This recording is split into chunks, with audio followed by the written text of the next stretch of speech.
A paz de Cristo para todos, sejam muito bem-vindos a mais uma pré-aula da Escola Dominical. Estamos chegando com a lição 9 na classe dos juvenis, o Apocalipse e a volta triunfal do Rei dos Reis. Eu sou o presbítero Denis Pereira. Se você não estiver inscrito ainda no nosso canal, inscreva-se, ative as notificações, dá like no vídeo e deixe aí o seu comentário, que é muito importante para nós. Fale para nós de onde você nos assiste, fale para nós há quanto tempo você está aí dando aula na escola dominical. E fique atento, o nosso canal mudou aí de nome, mas nós continuamos ligados na EBD. Agora o nome do canal é Universo da EBD, para ficar assim bem bacana e bem identificado aqui o nosso trabalho com a escola dominical. Fique atento, porque aqui nós temos as pré-aulas para as classes de pré-adolescentes, adolescentes, juvenis, jovens e adultos. Eu estou preparando um material para falarmos sobre oratória, para você adquirir habilidades para falar em público, perder o medo, superar o medo de falar em público e muito mais. Ajude-nos a chegar a 30 mil inscritos, já temos mais de 29 mil inscritos, não falta muito pouquinho, então inscreva-se, ative as notificações, pega o link do nosso canal e manda para todo o departamento de EBD da sua igreja. Aqui nós temos conteúdo para liderança, temos dinâmica, gente, temos muito material aqui neste canal para edificar vidas, tá certo? Bora para a nossa aula de hoje. Eu vou aqui me colocar ao canto, deixa eu olhar aqui, que eu fiz uma modificação, e deixa eu me colocar aqui num cantinho para podermos, isso, tá aí, pronto. Nós temos aí a revista. O que nós vamos fazer? Nós vamos colocar ela aqui e agora nós vamos... Eita glória, olha lá. Pega aí sua Bíblia, sua revista, pegue aí o bloco de notas. Vamos juntos preparar aí mais esta aula da escola dominical. Muito bem. O tema aí da nossa aula, então, é o Apocalipse e a volta triunfal do Rei dos Reis. O texto aí em destaque está em Apocalipse 1:7. Eis que vem com as nuvens e todo olho verá, até mesmo os que o traspassaram, e todas as tribos de Israel se lamentaram sobre ele. Sim, amém. Tá? De que momento que esse texto está falando? Esse texto está falando do arrebatamento, ou esse texto está falando da volta de Jesus depois da grande tribulação? De que momento está falando? Na Bíblia, nós precisamos ter aí essa percepção. Às vezes, Mateus 25, por exemplo, em um momento está falando à igreja e depois está falando para Israel. Então a gente tem que sempre analisar, tá? Bom, a volta de Cristo será impactante, não é? Vai impactar aí todo o mundo. Não haverá margem para outra interpretação, pois todos os povos de todas as línguas, tribos e nações saberão que o Rei dos Reis retornou. Eles ficarão espantados e eles lamentarão. Para nós cristãos é importante estarmos preparados, né? É essencial estarmos preparados, tá?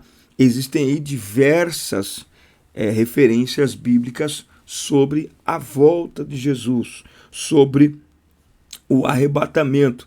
É uma promessa que não tardará. A volta triunfal de Jesus para Israel, quando todas as nações irão vê-lo fisicamente, enxergá-lo, essa volta nós podemos dizer que ela tem uma data marcada. Eu explico por quê. Porque o arrebatamento não tem data marcada. Mas logo depois do arrebatamento começa a grande tribulação. Então o relógio começa a contar. São 7 anos. Em 7 anos, Jesus volta com a igreja arrebatada para libertar Israel, libertar o mundo do poder do anticristo e reinar por 1000 anos no milênio. Tá? Então, para nós, para a igreja de Cristo, tá? E também para judeus, tá? O arrebatamento é para todos aqueles que creem em Cristo, tá? Israel vai ser restaurada como nação, ok? Mas muitos judeus podem vir a crer no Senhor Jesus, mas como nação somente neste momento. Qual o significado do retorno triunfal de Jesus? Esta é uma das mais importantes doutrinas bíblicas. Nós aprendemos que a volta de Jesus ela vai acontecer em 2 momentos distintos. Primeiro, para arrebatar a igreja, tá? Quando é no momento, no abrir e fechar de olhos, ao soar da última trombeta, os mortos ressuscitarão primeiro. Está aqui em 1 Coríntios capítulo 15 e depois 1 Tessalonicenses capítulo 4. Os mortos ressuscitarão primeiro, depois os que estivermos vivos seremos arrebatados e nos encontraremos com o Senhor nos ares, tá?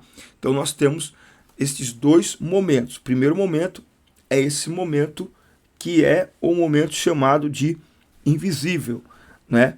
É claro que nós nos encontraremos com o Senhor nas nuvens. Então, de alguma forma, a presença da igreja será, a ausência da igreja na terra será sentida, tá? O segundo momento é a triunfal volta de Cristo à terra, e aí manifestando o seu poder e a sua glória. E aí que o texto de Mateus diz que todo olho o verá, tá? Todo olho o verá. Vamos ler aqui, ó, Mateus capítulo 24 e versículo 27. Porque assim como sai o relâmpago do oriente e brilha até o ocidente, assim será também a vinda do Filho do Homem, tá? Então, vai ser algo magnífico, vai ser algo extraordinário, vai ser algo maravilhoso. Bom, as Sagradas Escrituras, ela nos dão alguns detalhes sobre como será a volta de Jesus. Os céus se abrirão, Jesus aparecerá nas nuvens, né? Então veja, ele não volta mais como cordeiro. Como cordeiro ele veio apenas uma única vez. Ele reina desde então como Rei dos Reis e Senhor dos Senhores. Lembra de Filipenses?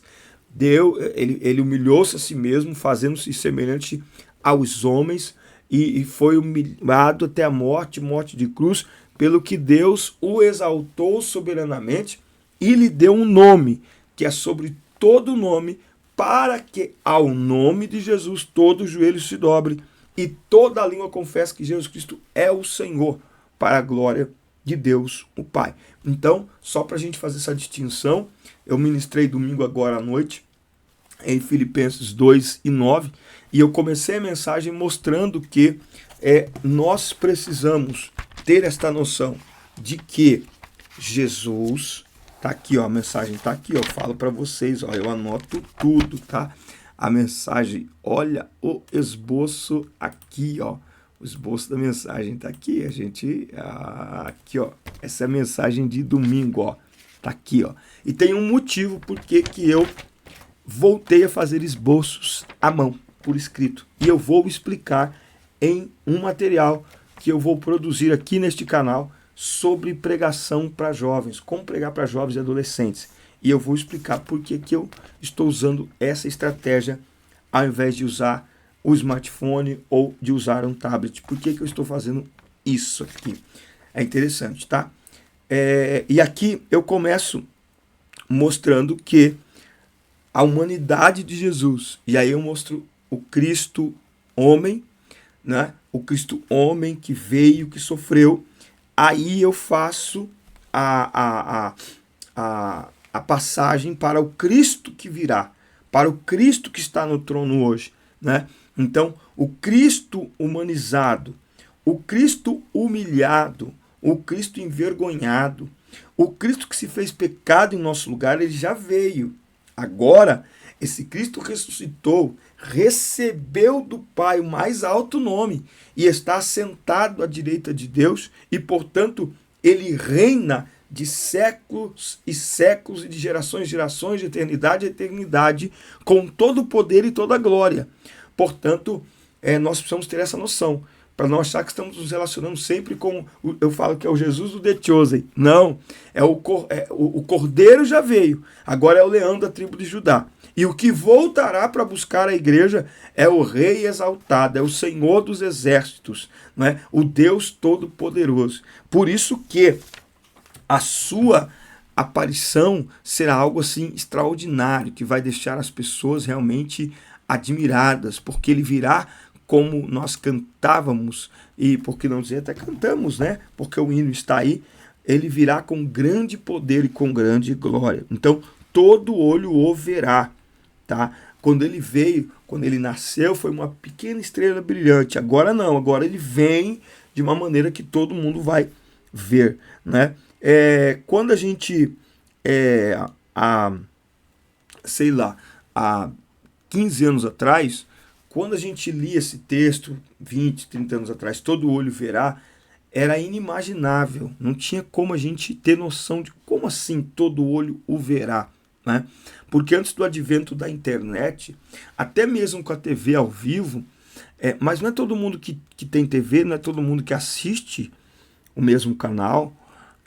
Na própria TV, por exemplo, eventos esportivos não eram passados em todas as TVs, era passado num canal específico, né?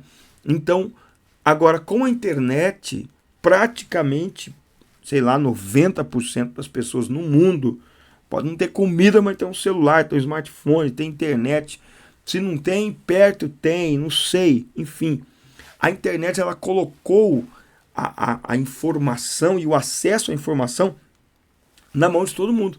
Então hoje faz muito mais sentido esse texto. Todo olho o verá. Hoje um problema, você vê assim, ó, vou dar aqui um exemplo, né? Na abertura das Olimpíadas, na abertura das Olimpíadas, aliás, eu vou dar um exemplo mais fresco. Essa semana, nós estamos no dia 28 de agosto, hoje, na 29, na quinta-feira, 29 de agosto. Essa semana teve um encontro do candidato à Prefeitura de São Paulo, Guilherme Boulos, aqui em São Paulo. Nesse encontro, uma pessoa apresentou o hino nacional com linguagem neutra. Em poucas horas, a internet se mobilizou e o candidato teve que pedir desculpas, deu lá uma desculpa esfarrapada e tal. Mas só para você ter uma noção de que como hoje, essa ideia de que, olha, todo mundo vai ver. E não só ver, todo mundo vai interagir, né? Então, eu imagino, já que todo olho verá, é aquela coisa de você entrar no Instagram e todos os perfis que você passa estarem falando da mesma coisa. É exatamente isso que vai acontecer numa proporção muito maior. No X vai estar todo mundo falando, no Facebook vai estar todo mundo falando, no YouTube vai estar todo mundo falando, no Instagram, no TikTok, todo mundo estará falando aí desse momento, dessa volta de Jesus. Ele vem num cavalo branco, suas vestes, né, manchadas de sangue, indicam que ele virá para guerrear. Então ele não vem para ser humilhado, não, ele vem para guerrear, não é? Ele vem como um rei poderoso, ele vem como o guerreiro, ô glória!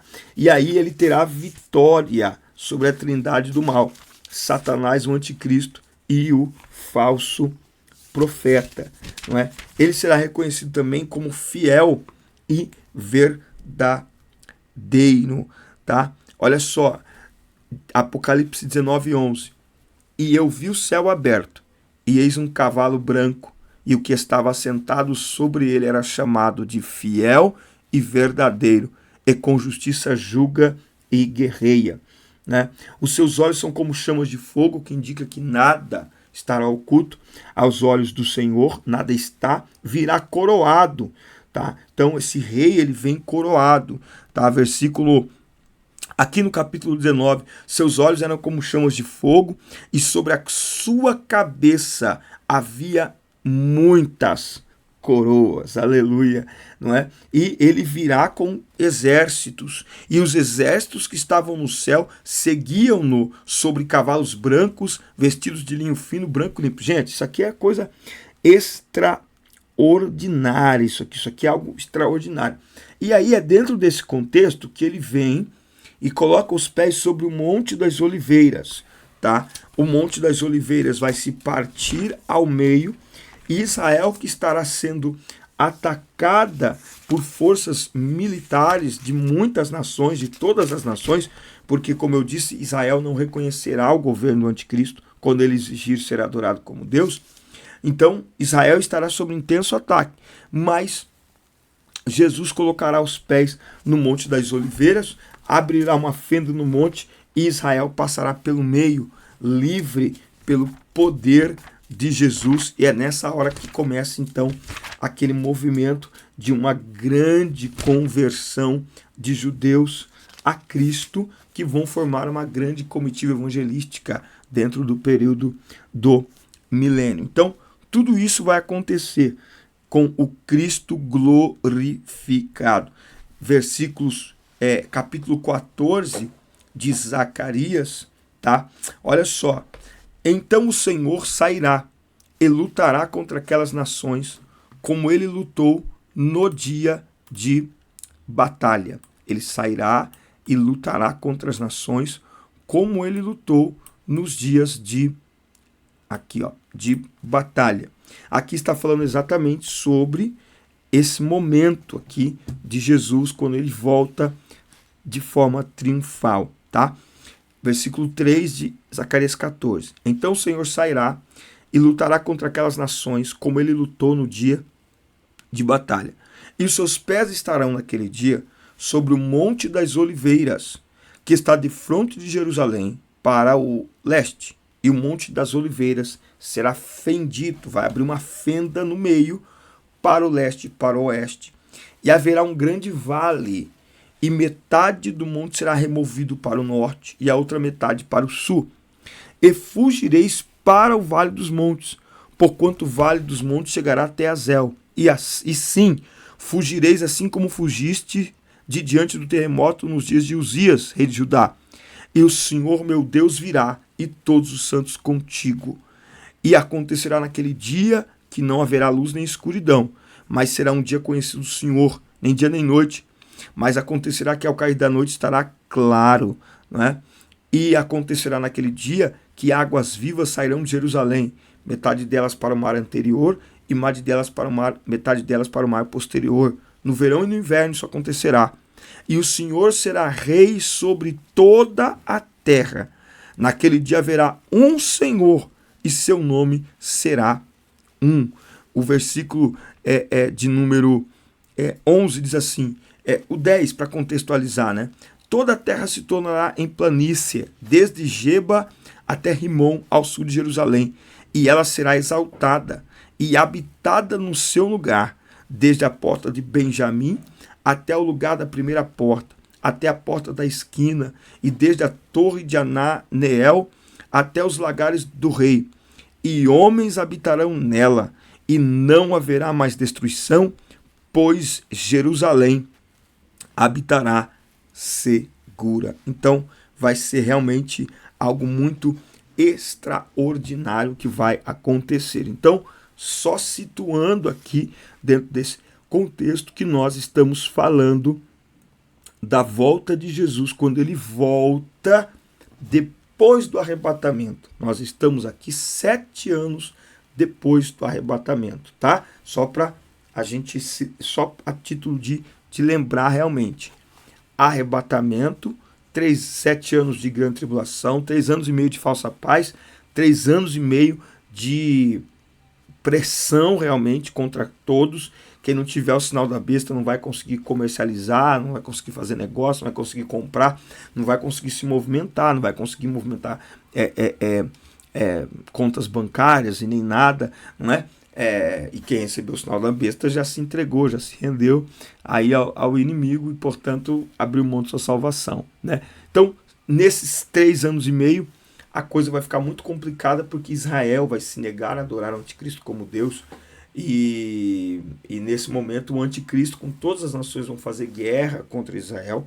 No final de 7 anos, Jesus então vem. Ele vem com os seus santos, vem com a sua igreja, ele vem com o seu exército, pisa no Monte das Oliveiras. Nós acabamos de ler aqui em Zacarias 14, de forma assim, bem detalhada para vocês. E aí, está gostando aqui do nosso trabalho, da nossa aula? Fale para nós aqui nos comentários, deixe o seu like, deixe o seu comentário, clica aí no gostei, enfim, fale conosco. Será um prazer receber aí o seu feedback. Muito bem, para a gente concluir aqui, os objetivos da volta de Jesus. Ele vem para castigar os ímpios. Os ímpios serão castigados por praticar imoralidades, por abandonar os princípios de Deus e se entregar inteiramente ao pecado. eles sofrerão por terem cruelmente perseguido Israel e blasfemado contra o Senhor. Então, Deus permitirá que as nações oprimam Israel, mas essas nações serão castigadas, tá, por terem oprimido Israel. Tá? E o pecado será punido. Tá? A Bíblia diz que quem confessa e deixa alcança misericórdia. Certo? Então Deus é justo. Para o arrependido, perdão e misericórdia. Para o orgulhoso, o rebelde, o egocêntrico, o egoísta, punição. Lembrando que isso é uma colheita do próprio ser humano. Então, punição ou misericórdia é colheita daquilo que você semeia. Não adianta as pessoas hoje em dia, elas querem culpar Deus. Como que pode um Deus de amor não combina um Deus de amor matar pessoas? Não combina um Deus de amor mandar pessoas para o inferno. O que não combina é abrir mão do amor de Deus para viver uma vida que desagrada a Ele. O que não combina é dizer que ama a Deus e virar as costas para Ele e depois querer a misericórdia dEle. O que não combina é desprezar a graça, chutar a graça, pisotear na graça e depois querer ser salvo por ela. Isso que não combina, né? Então as pessoas colhem as consequências e resultados de suas escolhas. O homem é livre para escolher, mas é prisioneiro das consequências de suas escolhas. Bom, Cristo também vem com o propósito de ferir as nações, não é? Jesus governará com poder e firmeza inabalável, tendo domínio absoluto sobre todas as nações, né? E como ele estará reinando, o pecado e a impiedade não terão vez em seu reinado.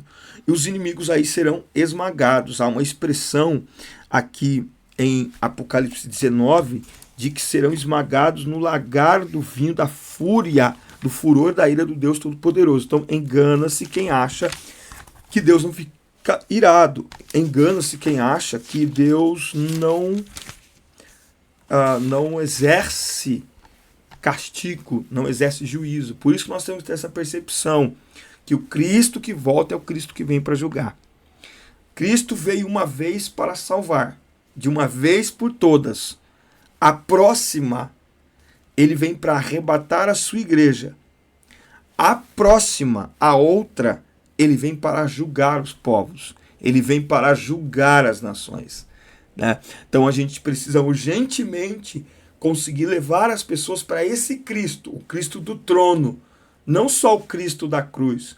O Cristo da cruz abraça, o Cristo da cruz salva, mas o Cristo do trono julga, né? Não sei como que a gente pode chamar isso de facetas ou, enfim, características, eu não sei, né? Mas o Cristo que volta, ele vem para julgar. Ele vem para pagar aos homens de acordo com as suas atitudes, né? A Bíblia diz que ao homem está determinado viver uma só vez, vindo depois disso o juízo, né? Então, a Bíblia também diz que Deus dará cada um conforme as suas obras. Então, aquele que tiver feito o bem, e fazer o bem não é fazer boa ação. Fazer o bem é reconhecer a Cristo como Senhor e Salvador de sua vida, é fazer o bem para a sua alma. Isso é fazer o bem. Não é fazer filantropia. Não é ser generoso com o pobre. Não. Fazer o bem é ficar de bem com Deus, porque o homem sem Jesus está em rota de colisão, está intrigado com Deus, está em contenda com Deus. É Jesus que nos reconcilia com o Pai. Tá? Então, Jesus vem para julgar. Isso precisa ficar muito claro. E por último, nós temos aqui, para terminar, sinais da volta triunfal de Jesus. De novo, se você não está inscrito no canal ainda, inscreva-se, ative as notificações, dá like no vídeo e deixa o seu comentário. Seu comentário vale ouro. Seu comentário é muito importante para nós, tá? Bom, tópico 3 aqui para a gente concluir. Alguns sinais precederão a volta de Jesus. Falsos cristos, guerras, desastres naturais, perseguições, ódio, aumento do pecado, apostasia e a pregação do evangelho do reino no mundo todo. Tá? Em Apocalipse tem lá a abertura dos 7 selos, tá? Que aparece lá as 2 testemunhas, as 7 trombetas, o cerco a Israel, simbolizado pela mulher grávida, a chegada do anticristo e do falso profeta, a queda da Babilônia, a batalha do Armagedon. Então, por isso que eu disse que essa volta de Jesus, ela é um tanto quanto agendada. Por quê? Porque ela é 7 anos após o arrebatamento. Então, nós não teremos noção desse tempo, porque nós, em nome de Jesus, seremos arrebatados. E lá no céu, não tem dia e noite. Lá no céu, lá não tem 24 horas. Lá no céu não tem noite, porque Jesus é o sol da justiça. Ele brilhará. Lá no céu, se não tem dia, não tem noite. E fale isso, explique isso, porque, nossa, então a gente não vai dormir. Existem características que são inerentes para a Terra, na Terra, tá? É interessante isso, que até quando nós temos hoje 2 astronautas perdidos no espaço, tá? Até quando o homem vai para o espaço, comportamentos que ele tem na Terra já não servem para o espaço. Imagine no céu. Então existem características que nós temos que são inerentes para a Terra, como é o caso de dormir. Nós vamos dormir, recuperar energia, porque estamos em um corpo 100% humano. Quando o nosso corpo for glorificado como o de Jesus, essas limitações elas não existirão mais e nós não precisaremos de certas características neste corpo, tá? Então, nós voltaremos com Jesus, tá?